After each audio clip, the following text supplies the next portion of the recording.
Este Día del Padre, ayuda a papá a hacer todo lo que pueda con un regalo de The Home Depot, porque él no solo es papá, es el todólogo del hogar, es el plomero cuando se necesita y el mecánico de emergencia. Mejora su equipo con el juego de herramientas para mecánica Husky de 270 piezas con un valor de $695. Ahora en compra especial por solo $119. Perfecto para un profesional, o sea, papá. Encuentra el regalo perfecto del Día del Padre en The Home Depot. Haces más, logras más. Hola, bienvenido a Lengua, conversaciones con Jorge Velázquez. Antes de escuchar la entrevista del día de hoy, me gustaría recomendarte un libro que venimos mencionando desde hace tiempo en este podcast. Es un libro en que nos puede ayudar, nos puede enseñar a sanar, a redescubrir nuestro valor como personas a través del sufrimiento. Hemos tenido dificultades como personas, seguro, todos hemos tenido problemas en el pasado, pero el dolor puede ser un gran maestro. El libro se llama Dolor, Maestro de Vida. La autora es Lourdes Ruán. Tenemos una entrevista con ella. Te invito a que la busques aquí en Lengua y la escuches y conozcas más de este interesante libro. Está disponible en Amazon. Te lo pueden enviar a cualquier rincón del planeta. Así que te invito a que busques Dolor, Maestro de Vida en Amazon.com y que sigas a Lourdes Ruán en todas sus redes sociales para saber más de este gran e interesante libro. Dolor, Maestro de Vida.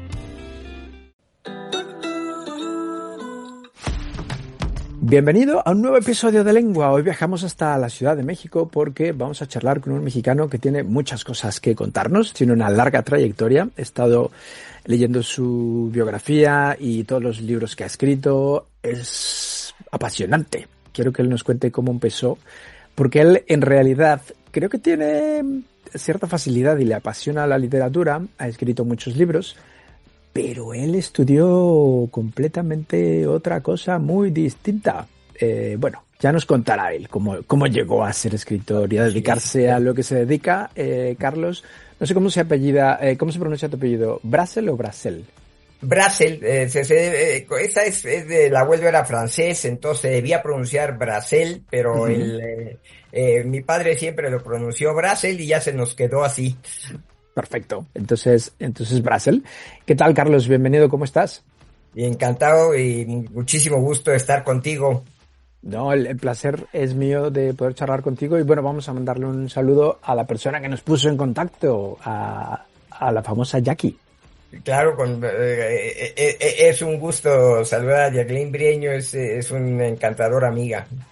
Efectivamente, y bueno, si alguien nos escucha y tiene curiosidad, la hemos entrevistado aquí, o sea que puede buscar su episodio, Jacqueline Breño, no me acuerdo si hace 1 o 2 temporadas, pero bueno, está allí, pueden escuchar a qué se dedica, qué hace y todas esas cosas.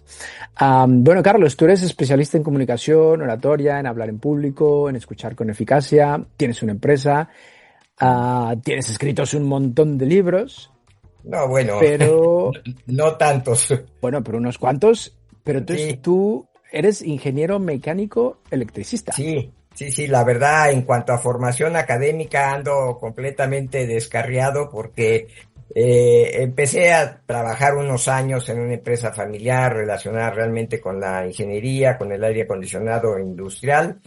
Pero pues al poco conocí la oratoria, tomé un curso de oratoria, tuve una relación muy agradable con los maestros que me instruyeron, me invitaron a participar con ellos y pues de ahí ya se derivó el cambiar drásticamente mi actividad y pues hace 40 años prácticamente que abandoné propiamente la ingeniería, ¿no? ¿Por qué estudiaste o por qué decidiste ser ingeniero? Fíjate que fue yo creo que una influencia paterna, ¿no? Mi padre tenía un negocio relacionado con aire acondicionado industrial y venta de maquinaria textil y pues siento que mis papás siempre tuvieron, yo fui el hijo mayor, entonces siempre tuvieron una intención de que yo me dedicara a la ingeniería porque pensaban que pues era la carrera más apropiada para continuar con las labores de la empresa que ellos habían creado. Y pues de cierta manera, cuando eres joven que no tienes una vocación a veces muy claramente definida, pues esas influencias te van llevando y yo creo que eso me arrastró hacia la ingeniería, ¿no? Pero luego cuando terminaste, empezaste a trabajar como ingeniero. Sí, entré a trabajar justamente a esta empresa familiar. Yo me encargué fundamentalmente del área de lo que es aire acondicionado industrial. Vendíamos equipos fundamentalmente de humidificación industrial para plantas textiles y sí estuve trabajando casi 20 años en la empresa, ¿no? Unos cuantos, pero luego te fuiste a Estados Unidos a estudiar, ¿no? Sí, bueno, en periodos, terminando un poco la escuela, estuve una temporada en Carolina del Norte, justamente por la empresa, representamos una empresa norteamericana fabricante de estos equipos, y fui allá a estudiar tanto un poco a parte académica y universitaria como parte práctica en la fábrica donde se producían los equipos, ¿no? Y luego estudié también un poco sobre manufacturas metálicas, un curso relativamente corto, como de un mes en Berkeley, y luego pues ya me regresé a trabajar aquí. Entonces tú eras ingeniero 100% ingeniero. Sí, ingeniero mecánico electricista de cepa. Y entonces ese salto a la oratoria y a la escritura, ¿cómo fue? ¿Dónde empezó? Pues mira, iba yo a ser presidente del club rotario al que pertenecía y recibimos una invitación para participar en un curso de oratoria que se daba desde hacía tiempo en el centro libanés aquí en la Ciudad de México. Y pues bueno, a mí me pareció muy propicio, dado que iba yo a asumir al año siguiente la presidencia del club, pues seguramente iba yo a tener que hablar con frecuencia, entonces como que resultaba muy apropiado. Me inscribí al curso, me encantó, me gustó muchísimo. Hicimos una muy buena relación con los maestros que nos dieron el curso. Y luego se dio también una circunstancia ahí mismo en este curso porque lo daban inicialmente unos maestros ya bastante mayores y tenían unos maestros más jóvenes como auxiliares. Y por la edad y eso, al poco tiempo decidieron ya dejar de dar los cursos y los más jóvenes decidieron tomar la estafeta. Y entonces como que sintieron que necesitaban gente que los apoyara como ellos habían apoyado a sus maestros anteriores. Y ahí me echaron el ojo y me dijeron, oye, pues ¿no te gustaría? Pues sí, yo encantado de la vida.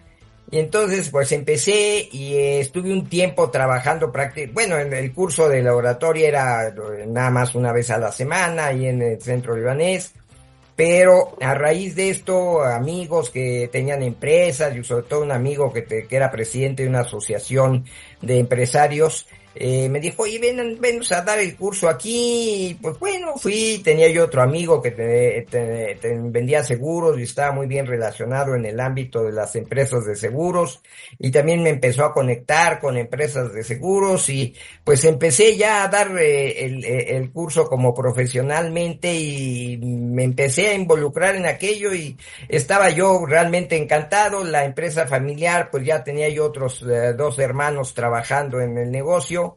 Y pues incluso pensé que pues ya éramos demasiados a lo mejor en la familia trabajando en lo mismo y pues esto empezó a funcionar.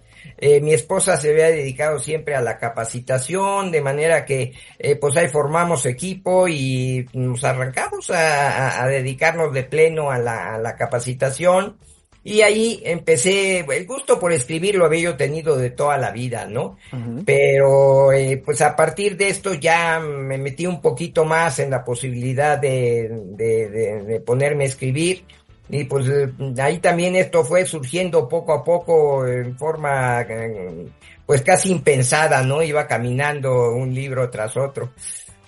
Escucha, ¿cuántos años tenías cuando hiciste el curso? Como 45 años. O sea, la primera mitad de tu vida, vamos a decirlo así, te dedicaste a la ingeniería, en el negocio familiar. Así es. Y a partir de los 40 y pico estás metidísimo en la oratoria. Sí. Ahora, no cualquier persona puede decir que tiene un bestseller y tú puedes decirlo. Pues mira, sí, gracias a Dios. La editorial dice que más bien podrían catalogar como long seller porque lleva muchos años en el mercado y se sigue vendiendo. O sea, sigue siendo una inversión favorable para la editorial y lo siguen manejando y lo siguen promoviendo. Y sí, ya, el libro inicialmente salió desde el año 92 del siglo pasado, pero se empezó a tener correcciones, empecé a manejarlo con una editorial que después vino mucho a menos, y luego pues tuve la oportunidad de que a Penguin Random House les interesara, y entonces ellos ya me lo compraron, y a partir de eso pues ya empezó a tener como mucho más, una difusión mucho más amplia, ¿no? Bueno, y ahorita, vamos... Ajá, sí. Perdón, lo tienen ya además de digital, que eso ya tiene tiempo, pero acaban de sacar hace 2-3 años en audiolibro y ha tenido muy buena respuesta. Yo pensé que no era un tipo de literatura que interesara mucho, pero pues me ha sorprendido mucho porque actualmente ya se están vendiendo, se hacen más ventas del audiolibro que del libro físico en este momento, ¿no? O sea que larga vida, larga vida. No hemos dicho el nombre, el título es Las mejores técnicas para hablar en público. Exactamente. De 1992. Así, ahí empezó. Ahí empezó. ¿Y cómo surge este libro?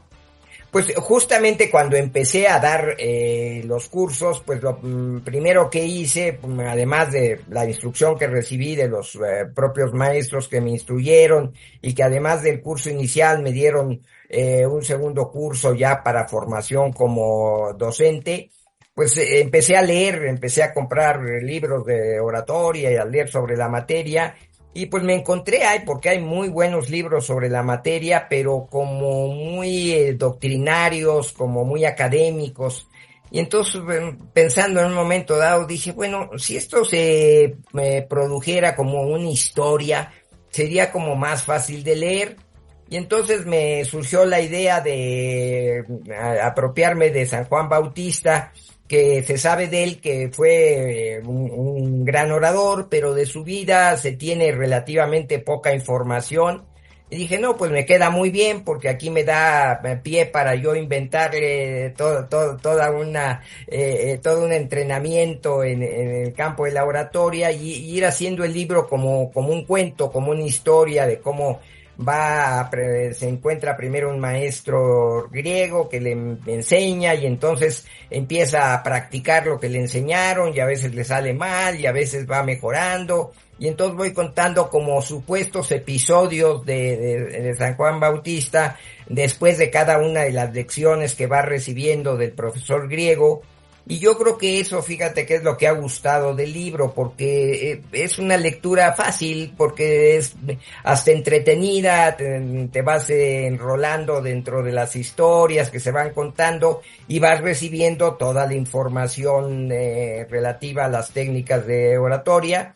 Y entonces creo que las absorbes con más facilidad y que te es más sencillo leer el libro y absorberlo, ¿no? Entonces el libro es como si fuese una novela. Exactamente. Sí, podríamos decir que así es. Y ha tenido tanto éxito que desde 1992, ¿cuántas ediciones ya? Pues mira, entre ediciones y simplemente nuevas publicaciones, lleva 24 más o menos. Y las que quedan, ¿no? Esperamos. Seguramente que siga por ese camino. Si alguien te pregunta, obviamente sin desvelar mucho, oye, Carlos, ¿cómo hago para ser un buen orador?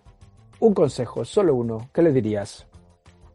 Pues mira, siente que tienes algo valioso que decir y entusiásmate porque más gente conozca eso que tú sientes que eres valioso.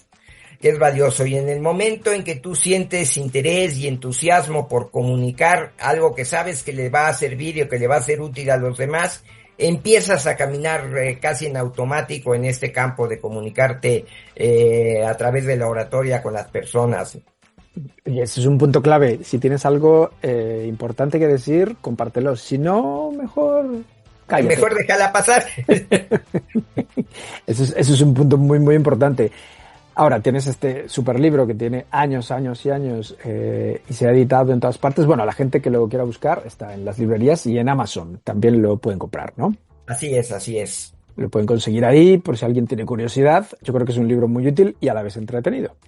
Exactamente, exacto. ¿Es tu hijo favorito? Vamos a llamarlo así.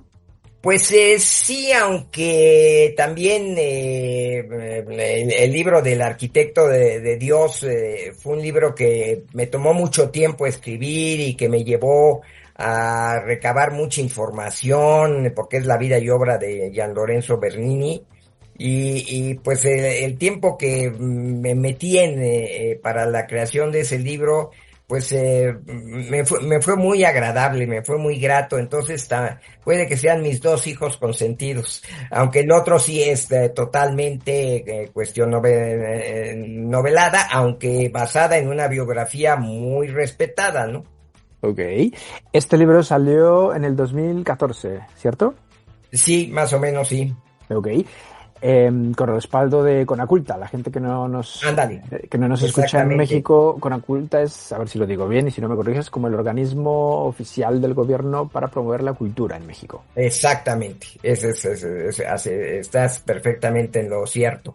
Ok, y es una novela histórica que presenta la vida de Gian Lorenzo Bernini. ¿Quién fue él, para la gente que no sabe de este personaje? Fue un escultor y arquitecto del siglo XVII que trabajó con 7 papas, o sea, duró mucho tiempo en la cúspide de la Iglesia Católica y fue por ende el principal promotor del arte barroco a nivel mundial. En su tiempo fue considerado como la figura más importante del arte barroco.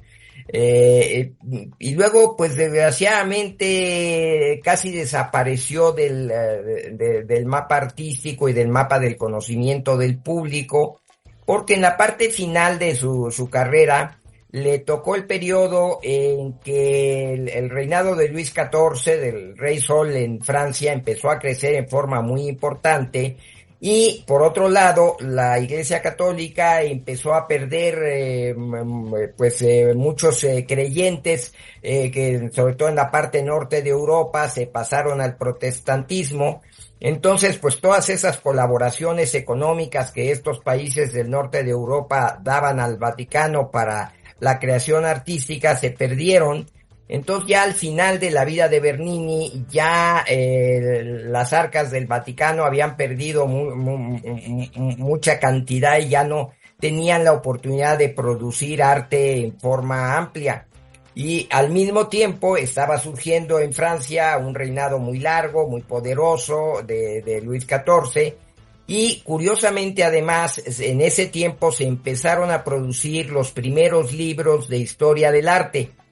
Y se produjeron en Francia, en francés, y los franceses aceptaron a los italianos del siglo anterior, del Renacimiento, a Leonardo, a Miguel Ángel, a Rafael, a todos estos, porque pues ya se habían muerto, ya eran del pasado.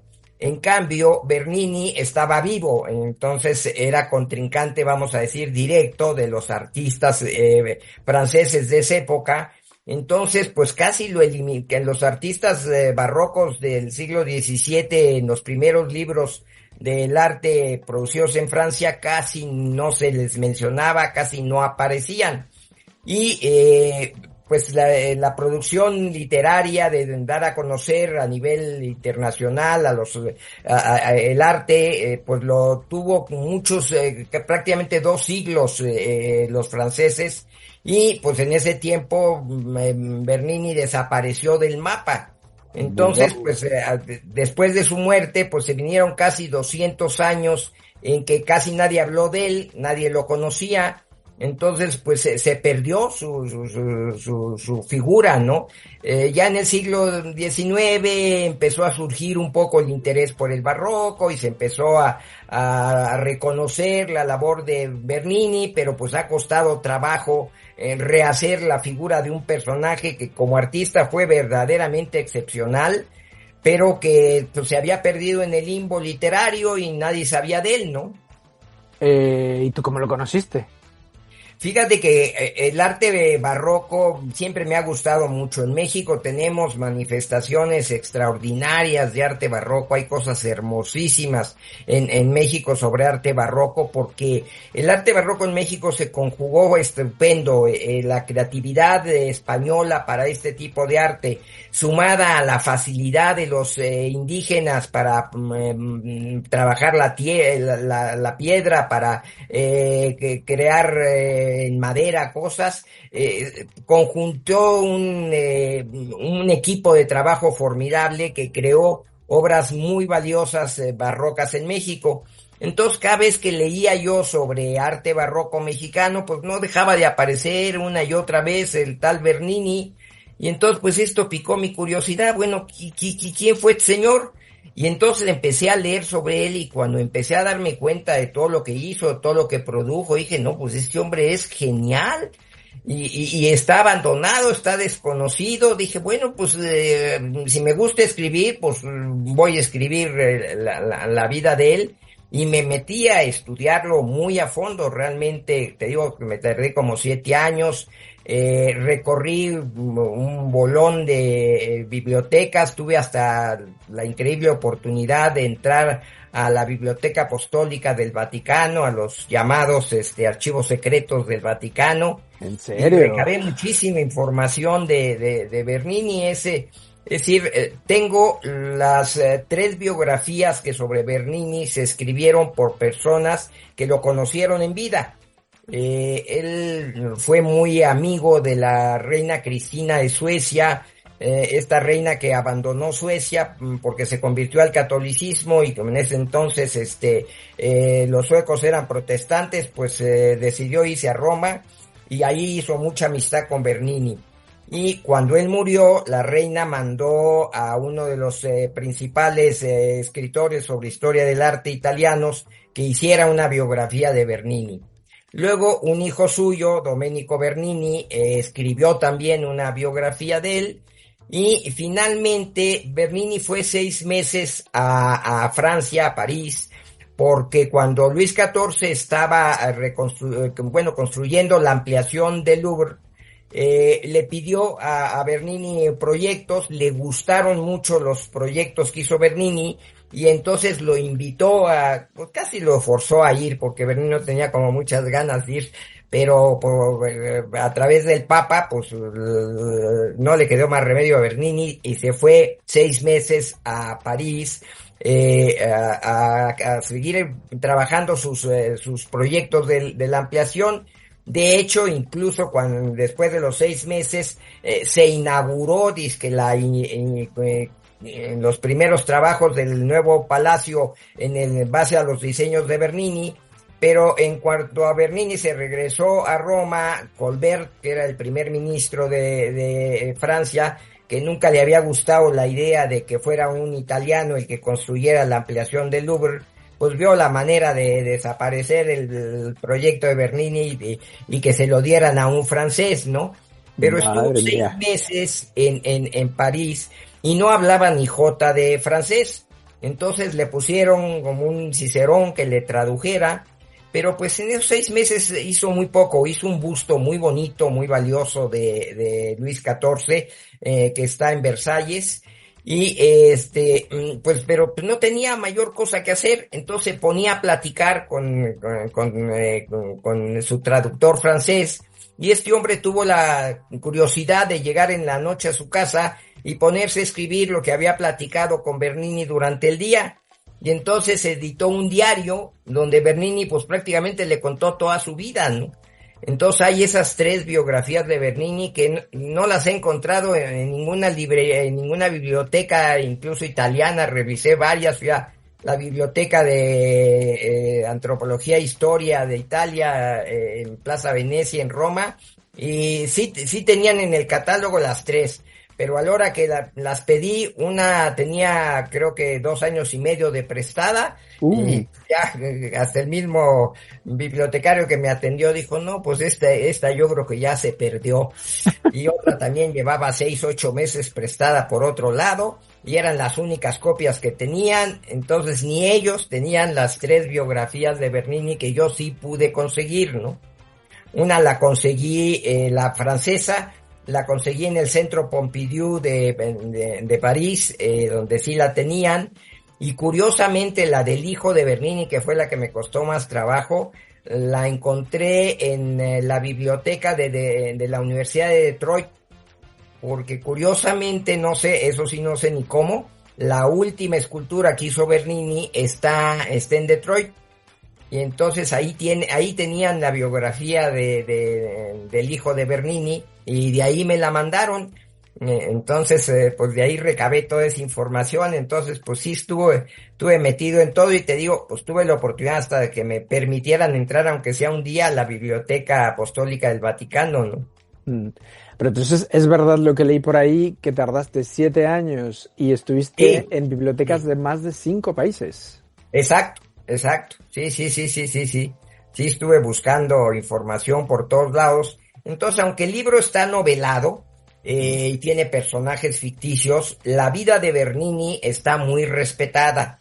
Y todas las alusiones de los papas públicas sobre Bernini son exactas y coinciden en fechas y en textos con lo que la historia de las biografías de él reproducen, ¿no? Ahora, el título es muy poderoso. El arquitecto de Dios. Exacto. Sí. Sí, porque pues realmente te digo, fue, bueno, terminó la Basílica de San Pedro, a él le tocó terminarla, hizo el baldaquino sobre el altar papal, hizo lo que se llama la Cátedra Petri, que es la escultura, una obra muy monumental que está en el ábside al fondo de la biblioteca, de la basílica. Acabó de hacer todo el piso, hizo el sagrario, hizo algunas esculturas que están allá adentro, unas tumbas, hizo la tumba de Urbano VIII y la tumba de Alejandro VII, que están dentro de la basílica.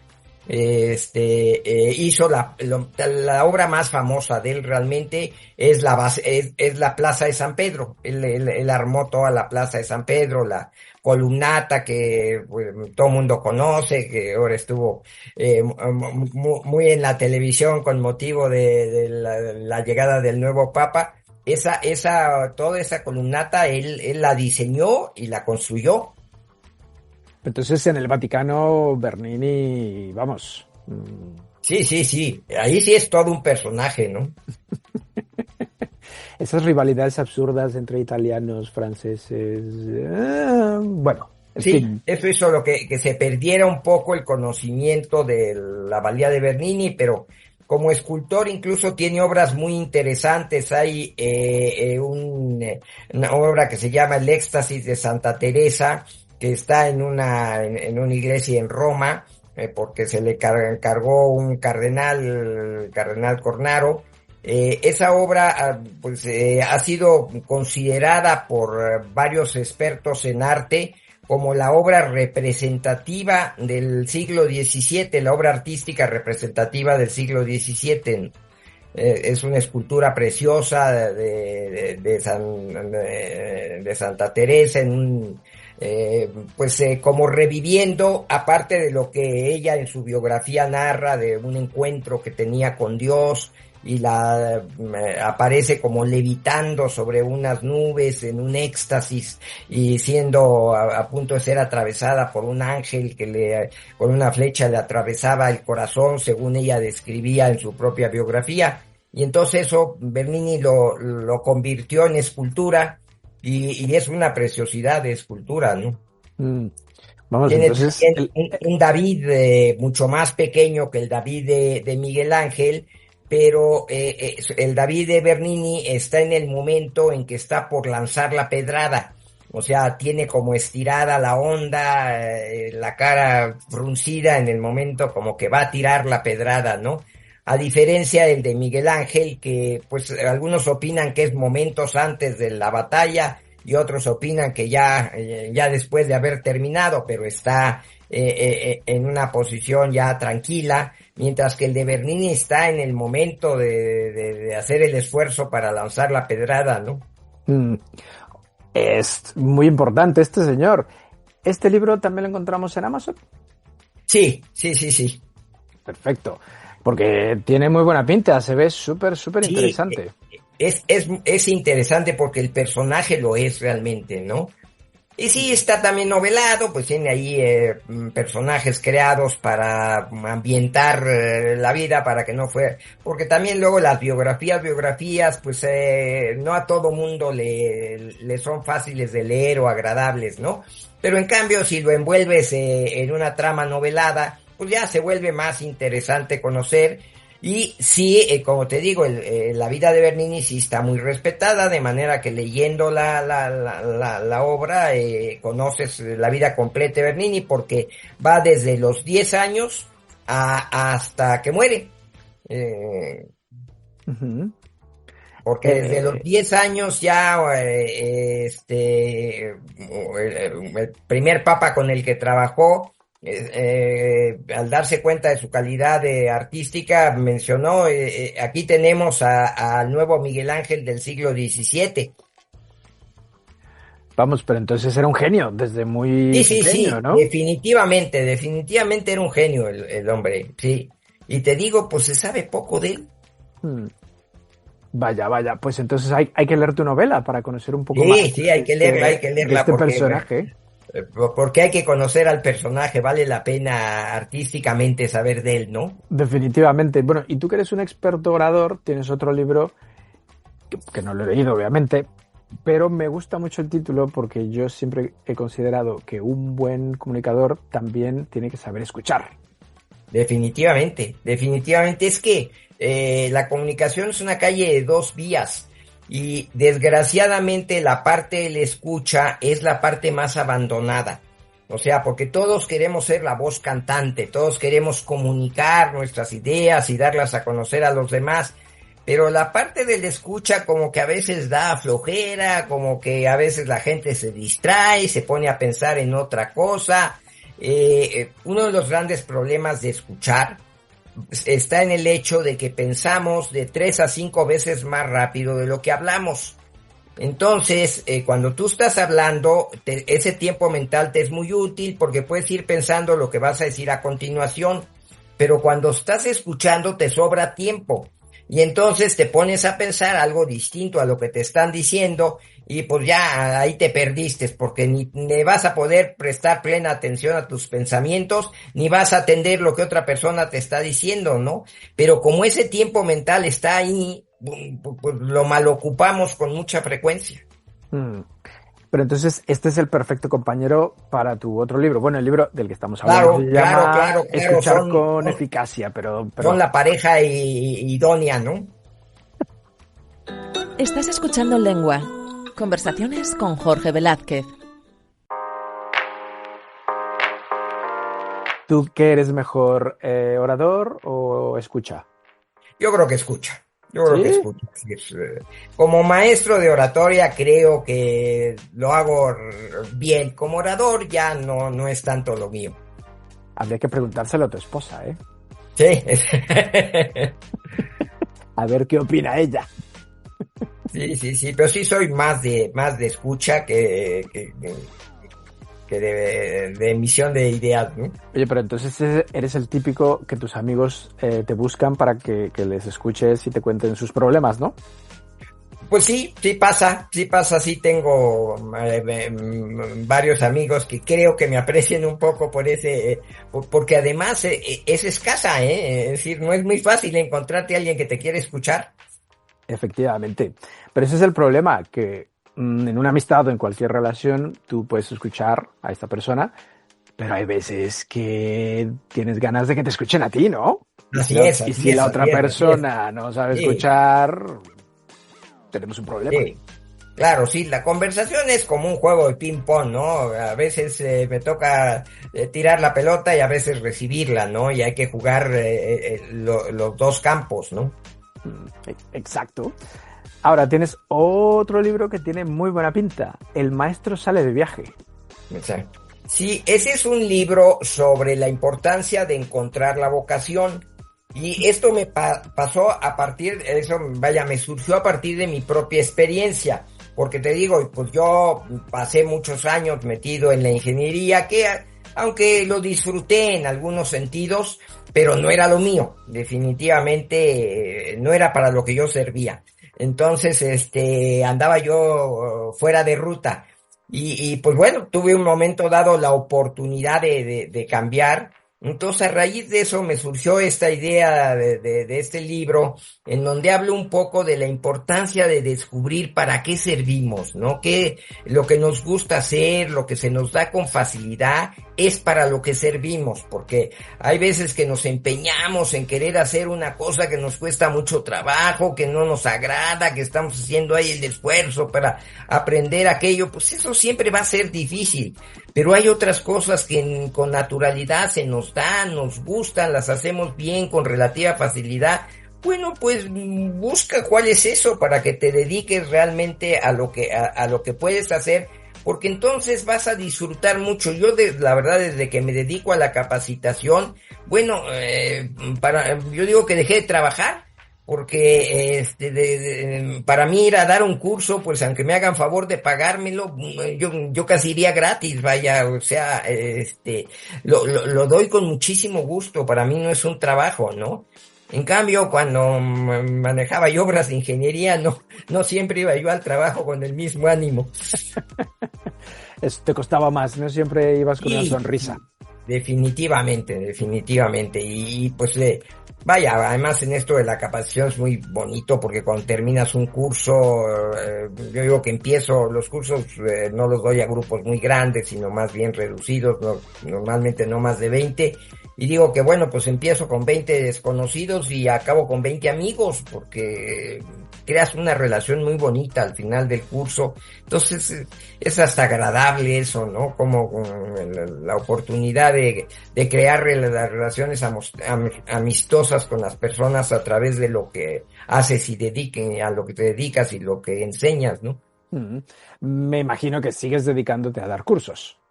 Sí, definitivamente, sí. Es lo que te apasiona. Espero morirme haciéndolo. Dentro de muchos años, ¿das cursos también de oratoria online? Sí, poco, porque lo estuve dando desde luego muy ampliamente a raíz de la pandemia, en donde pues ya no hubo la oportunidad durante un tiempo, y entonces se quedó un poco la inercia de seguir manejando los cursos así, pero se ha ido desvaneciendo. Todavía lo doy un poco porque algunas empresas que tienen pues colaboradores que están en una ciudad y en otra, pues a través del curso en Zoom los juntamos y entonces todos reciben al mismo tiempo la capacitación, pero es mucho más rico, sobre todo en el parte de la oratoria, donde tú estás físicamente enfrente del grupo, y porque el curso es teórico práctico, ¿no? Damos teoría, pero inmediatamente cada participante presenta un mensaje. Y es mucho más retador y mucho más fácil de captar la técnica cuando la tienes que enfrentar en una situación prácticamente real, de tener un público físico enfrente, que cuando lo estás haciendo nada más frente a la cámara sin saber realmente qué tanto te están atendiendo los demás, ¿no? Entonces, si vives en México, quiero decir, si alguien que nos escucha vive en México, lo tiene muy fácil. Pero si alguien que vive en España, en Canadá, en Estados Unidos, bueno, puede apuntarse a algún curso online. Claro, sí. De repente me piden cursos fuera o algo así, los hemos hecho por Zoom, ¿no?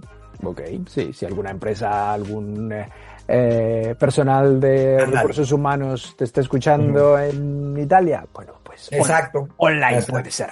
Ándale, exactamente, exacto. Ok, y ahora sí, vamos a hablar de tu último libro, que con ayuda de nuestra amiga Jacqueline Brieño has publicado. No sé ¿En qué año? ¿En el 25 o en el 24? No, acaba de salir este año, desde el 25. De hecho, lo presentamos hace un poquito más de un mes. Ok, es súper nuevo y se Ha llama... salido del horno apenas. Es recién salido del horno, se llama El libro perdido de Galileo. El libro perdido de Galileo, exactamente. Y así sin hacer un spoiler de qué va esta novela. Pues bueno, fíjate que justamente cuando hice el libro de Bernini, Bernini y Galileo coincidieron un buen tiempo en la corte del Papa Urbano VIII en Roma, se conocieron bien. Y entonces ahí parte de la investigación que estaba yo haciendo sobre Bernini me llevó a adentrarme un poco más en Galileo. Incluso en el mismo libro de Bernini se habla del juicio de Galileo y se dan algunos datos alusivos. Y pues bueno, siempre había yo admirado a Galileo, pero pues a través de esto todavía me entusiasmó más. Y justamente bien analizando la vida de Galileo, resulta que su papá quería que fuera médico. Entonces lo mandó a la universidad a estudiar medicina y estudió 2 años de medicina en la Universidad de Pisa. Y luego, por ejemplo, tuvo una relación epistolar bastante amplia con una hija suya que fue monja, que era la boticaria del convento. Entonces seguro ahí hubo una relación también relacionada con medicina. Y finalmente Galileo fue maestro muchos años en la universidad, pero en la Facultad de Medicina. Entonces, ante todo esto dije, bueno, pues yo creo que vamos a pensar en que Galileo haya podido escribir un libro de medicina. Entonces se me ocurrió la idea de que curó una enfermedad que todavía hoy no es del todo curable, y la consignó en un libro, y luego pues un arqueólogo la descubrió que había habido esa información, y entonces un par de laboratorios modernos se interesan en tratar de obtener el libro y contratan a un par de investigadores para que vayan a investigar. Y entonces el libro va platicando cómo supuestamente aquel libro de Galileo primero va caminando a lo largo de la historia, va pasando de dueño a lo largo de la historia, y además lo voy situando como en momentos históricos reales. Un poco cuando Bonaparte está por llegar a Roma para y tiene que llegar a un arreglo con el Papa para que no invadan los franceses a Roma. Y otros momentos también de la guerra en que los franceses entran a España para tratar de regresar al trono a Fernando VII. Y así voy encontrando momentos históricos en donde el libro va pasando de manos dentro de esos momentos históricos. Y por otro lado, en tiempos modernos, pues los investigadores farmacéuticos pues van buscando por dónde ve el libro y están en busca de encontrarlo, ¿no? Entonces el libro va de atrás para adelante y de adelante para atrás. Oye, suena muy interesante. Lo que me estoy dando cuenta es que eres un apasionado de la historia. Sí, definitivamente. Sí, siempre me ha gustado mucho. ¿En qué época, qué siglo, en qué año, en qué periodo de la historia te gustaría estar presente? Si tuviésemos una máquina del tiempo y pudieras echar un vistazo, ¿a dónde irías? Pues yo creo que con la época de los griegos, la época de Sócrates, Aristóteles y Platón, me hubiera gustado conocerlos. Hay muchos estudios, o muchos estudiosos, no sé, que dicen que es la base de nuestra civilización, ¿no? Sí, la base de todo. Definitivamente. Yo digo que sobre sentimientos humanos, ya los griegos ya lo dijeron todo. Todo lo que hemos escrito después, pues son derivaciones de lo que ya se dijo, de lo que ya dijeron en un momento dado los griegos y los trágicos griegos y todos ellos. Pues ya está ahí consignado de alguna manera, ¿no? Sí. Pues interesante. Bueno, ese es tu último libro. Exacto, sí. Pero también tienes otro del cual no hemos hablado, Cruce de Paralelas. Exacto. Esa es una novela también que habla de dos hermanos gemelos que son separados al nacer y viven vidas en niveles socioeconómicos muy diferenciados, pero a lo largo se encuentran y se desencuentran a lo largo de la vida sin saber que son hermanos, pero finalmente terminan en una contienda política en busca de la presidencia de un supuesto país latinoamericano. Y el libro termina con una boleta de votación para que el lector escoja cuál de los dos hermanos quiere que sean el presidente de aquel país. Y entonces el libro tiene dos finales, según el que hayas escogido, pues te invito a leer uno u otro capítulo final. Oye, me encanta, es súper original. Pues sí, creo que sí. Sí. ¿Tú personalmente estás muy interesado en la política? No mucho, pero a través de ese trabajo de oratoria, pues sí he tenido la oportunidad de trabajar con algunos partidos políticos o con algunos políticos que, pues es una herramienta para ellos muy útil. Y entonces, pues, los he conocido a nivel simplemente alumnos del curso, ¿no? Uh-huh. De hecho, hay, o sea, es muy importante, por ejemplo, Fidel Castro dicen que los discursos que daba eran apasionantes, pero porque como lo decía él. Sí, si tú lees el discurso, dices, bueno, está muy bien, pero la forma y la pasión que le ponía era, el que transmitía, es lo que movía a masas, ¿no? Sí, nada más que era terrible porque agarraba el micrófono y no lo soltaba por horas, ¿eh? Eso no es de muy buen orador, ¿no? No, para nada. Definitivamente no. Mira, ese es un buen punto. ¿Algo que recomendarías no hacer a un orador, a un buen orador? No permanecer mucho tiempo en uso de la palabra, ¿no? Entre más breve, más fácil es convencer a tu auditorio. Y más difícil, porque es mucho. El presidente Woodrow Wilson, que en Estados Unidos fue famoso por ser muy buen orador, dicen que una vez lo entrevistaron y le dijo el periodista: oiga, señor presidente, si tuviera usted que hablar 5 minutos, ¿cuánto tiempo le tomaría prepararlo? No, dice, para 5 minutos necesito que me den un par de días. Oiga, y si tuviera usted que hablar unos 20, 30 minutos, bueno, 20, 30 minutos con que me den unas 4 o 5 horas lo preparo. Oiga, y si tuviera usted que hablar 1 hora, pues si quiere empiezo ahorita, dice.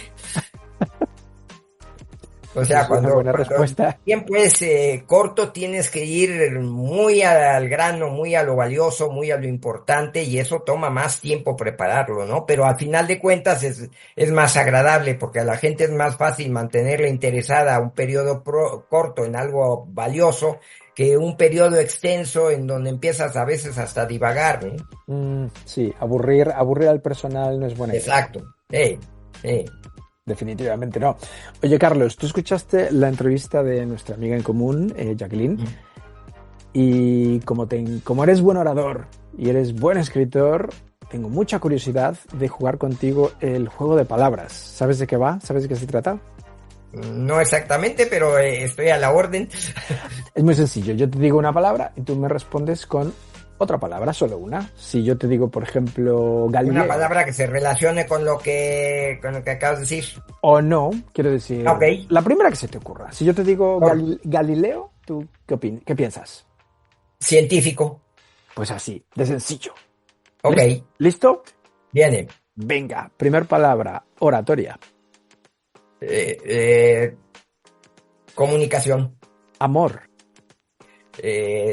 Corazón. Fuego. Inteligencia. Odio. Perversidad. Suerte. Búsqueda. Magia. Sorpresa. Libertad. Deseo. Dolor.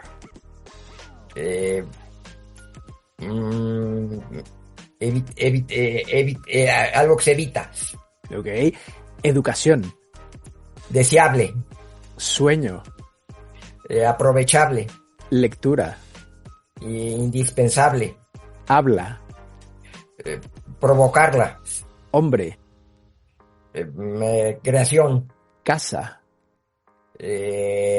refugio, Conocimiento. eh, mm, sabiduría, Arte. valía, Familia. unión, Mujer. belleza, Música. disfrute, Dinero.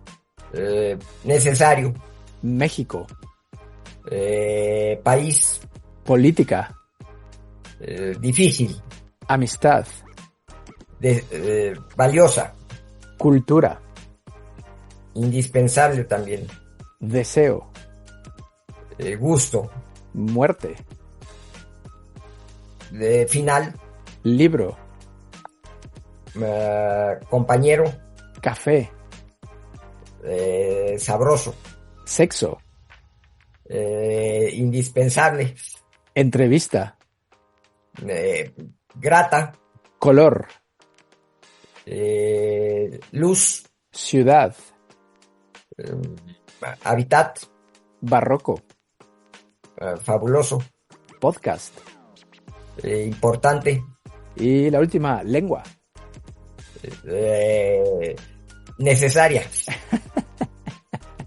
Muy bien, no fue tan difícil. Además, piensas súper No, rápido, no ¿eh? fue, exacto, Piensas claro muy que no. rápido. Muy bien, porque luego hay gente que entrevisto que esto no debería decirlo, pero Quedas pensando demasiado. luego hay que editar, luego hay que editar los silencios, esas lagunas enormes interminables, porque bueno, la gente, tiene sus ritmos. Oye, Carlos, quiero que nos recomiendes 4 cosas: un disco, una serie, un libro y una película. Ok. Mira, un disco, yo soy muy aficionado a la ópera, me gusta mucho la ópera. Uh-huh. Y en la ópera tengo una gran admiración por, pienso que fue la mejor soprano que ha habido, que es María Callas. Uh-huh. Y hay más que un disco, es una colección de 6 discos, yo lo tengo en CDs, no sé si lo siga viendo ya en otro formato, pero se llama 100 de María Callas. Y son 5 o 6 discos, ya no me acuerdo, con 100 partes de María Callas cantando 100 arias para soprano, ¿no? De las más famosas que ella cantó, ¿no?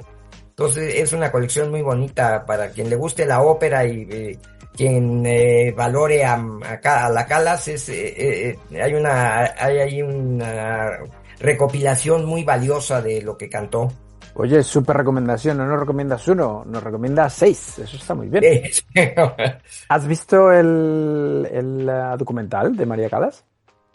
He visto algunos, el último no lo he visto, hay un último que se me perdió aquí en México estuvo poco tiempo en las salas cinematográficas y cuando lo he buscado ya no lo he encontrado, entonces espero que aparezca en algunas de estas cosas de streaming donde puedan colocarla otra vez para poderla ver, porque esa sí es la única que me falta. Bueno, muy recomendable. Cuando lo encuentres... Sí, me imagino que sí. Vela, te va a gustar. ¿Eres de series? Algo, sí. ¿Cuál nos vas a recomendar? Mira, acabo de ver hace poco una que se llama El Infiltrado, que me parece interesante porque es la historia de un hombre ya retirado, que fue un ejecutivo importante de una empresa y que ya vivía retirado, y que de alguna manera lo convencen para que vaya a vivir a una casa de retiro de ancianos donde se han presentado una serie de irregularidades. Entonces él va como supuesto huésped nuevo de la casa, pero realmente con miras a hacer una investigación de lo que está pasando ahí. Y es interesante la relación que se va dando con los demás y al principio ni quien lo contrata ni siquiera sabe la valía de esta persona porque había sido un dueño de una empresa muy importante, ¿no? Y consideraba que era nada más un hombre ya mayor que pues, lo podía ocupar para este trabajo porque él llega a pedir trabajo a partir de un anuncio, ¿no? Y se presenta y lo contratan, ¿no? Entonces está interesante la historia, está bien tramada. Ok, ¿en qué plataforma está? En Netflix. Ok, bueno, la buscaremos, tiene buena pinta. Sí. ¿Qué libro nos vas a recomendar? ¿Alguno tuyo u otro? Mira, más que el libro, como que me gustaría como invitar a quien le pueda gustar esto a leer a tres autores como moralistas. Yo es un tipo de lectura que me gusta mucho porque me es muy útil para mis cursos, ¿no? Y tengo tres escritores que para mí muy valiosos, que curiosamente son de 3 siglos distintos, de 3 países distintos y de 3 religiones distintas. Empezando por el más antiguo de todos es Baltasar Gracián, que fue un jesuita español del siglo de oro, que pues una de sus obras más importantes es el Criticón, se llama, pero sobre todo hay un librito pequeño que se llama Oráculo, Manual y Arte de la Prudencia, que tiene una serie de frases, de pensamientos muy valiosos. Yo uso algunos de ellos y justamente hablábamos hace un momento de la importancia de no extenderte mucho en los discursos, y él tiene la frase de que lo bueno, si breve, es doblemente bueno. Y siento que es verdaderamente cierto, ¿no? Y también, en cuanto a la comunicación, dice que tenemos 2 criados del alma, el de llevar y el de traer los recados. El uno el habla y el otro el oído. Entonces tiene ideas muy interesantes.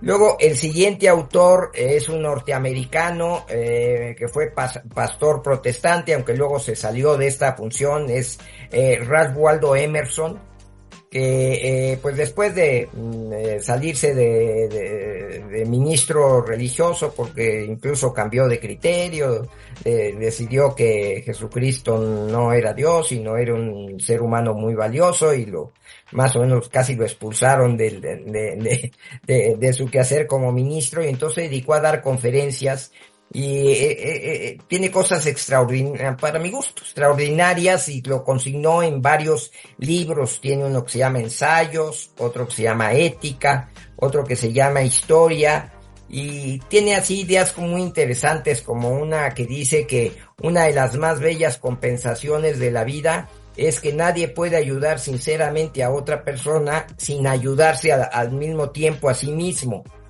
Entonces, ese es una idea bonita. Luego también dice que en cada hombre hay algo que le podemos aprender. Y siento que esto es algo muy cierto. Con relación a la lectura, decía que si 1000 personas leen el mismo libro, 1000 libros distintos han sido leídos. Y es que en realidad sí, cada uno le damos un toque diferente, ¿no? Y finalmente, un hindú, que incluso fue premio Nobel en 1913, Rabindranath, no sé si se pronuncia su apellido Tagore o Tagore, porque lo he oído pronunciar de las dos maneras. Uh-huh. De él leí un libro que me gustó mucho, que se llama De Oriente a Occidente, y habla justamente de la relación entre los dos mundos, entre el mundo oriental y el mundo occidental, y habla de la importancia de que para que el mundo pueda funcionar adecuadamente es muy importante que los dos lados del mundo se entiendan y se comprendan y se valoren y asimilen la cultura del otro sin prejuzgarla, sin devaluarla porque es diferente a la propia. Entonces, todo lo que maneja él en ese libro a mí siempre me ha gustado mucho, ¿no? Entonces son 3 pensadores que tienen ideas muy interesantes, y que si alguien tiene gusto por este tipo de información, pues ojalá se acerquen a alguno de ellos, porque estoy seguro que lo van a disfrutar. Oye, súper recomendaciones, ¿eh? Gracias. Muy bien, muy bien. Y finalmente, ¿una película? Hay una película que a mí me gustó mucho, que se llama 42. Es la historia de Jackie Robinson, el primer hombre, bueno, antes le decían de color, creo que ahora le dicen afroamericano, Sí, pero como hay bueno, que ser políticamente correctos, ya no podemos decir negro, ¿no? exacto, ya no se usa, ya no se acostumbra, pero fue el primero de su raza en entrar a jugar béisbol en las ligas mayores. Y bueno, pues la película que se llama 42, porque es el número que él usó siempre en su uniforme, describe desde su infancia y una vida difícil que llevó, y luego la gran problemática, aunque era buenísimo jugando béisbol, pues lo veían feo y no lo dejaban entrar y le costó mucho trabajo hasta que el director el presidente del equipo de los Dodgers, que en aquel entonces eran incluso de Brooklyn, no como ahora que son de Los Ángeles, pues dijo, no, pues este muchacho es buenísimo, ¿no? Pues vamos a darle permiso, y lo metió a jugar. Y debutó justamente un 15 de abril de 1947. Y no sé si sepas, en los equipos de béisbol norteamericanos, cuando un jugador ha sido muy valioso en el equipo, cuando ya se retira, también retiran ese número. O sea, ya nadie en ese equipo vuelve a usar el número de ese jugador. Y el 42 de Jackie Robinson, todos los equipos de las ligas mayores de Estados Unidos lo tienen retirado. Pero además, el 15 de abril, que se conmemora el ingreso de él a las ligas mayores, todos los jugadores de todos los equipos de las ligas mayores salen al campo con el 42. ¡Wow! Entonces es interesante esa historia, y la película se llama 42 y justamente narra todo este caminar de este hombre para llegar a destacarlo como el gran beisbolista que fue.